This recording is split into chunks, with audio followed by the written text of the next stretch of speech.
What's up, guys? Welcome to your 55th Android tutorial for the new Boston.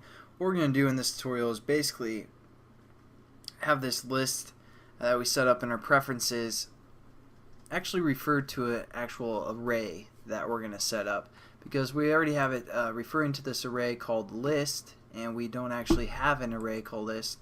So all we're going to do is simply set that up, nothing too difficult.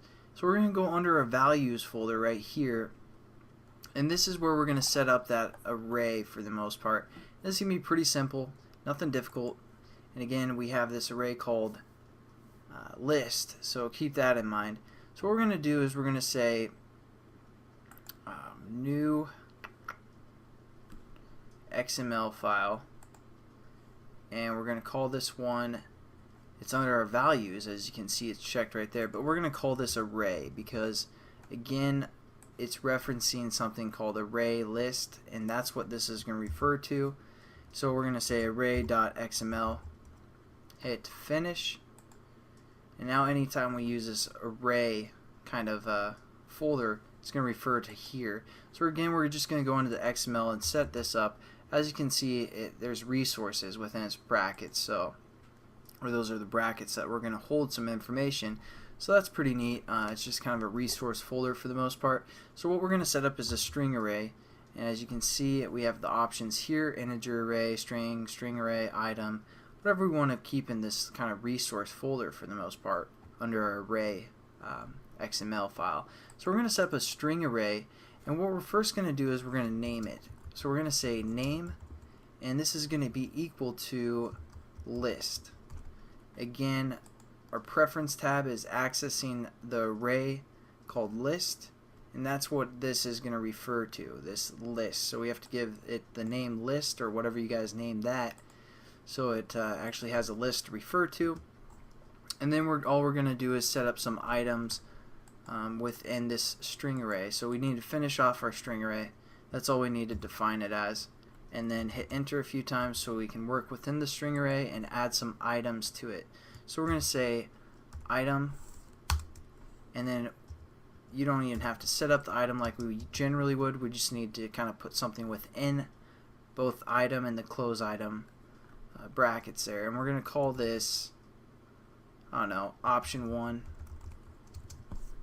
and just copy and paste this 4 times or something, however many times you guys want, and then just change the variables for something like that, save it, and then we have this string array called list, which is being accessed by our preference tab. So that's pretty cool, but let's say basically this is going to open a list, and it's going to hold those 4 items within that list within our preference activity for the most part.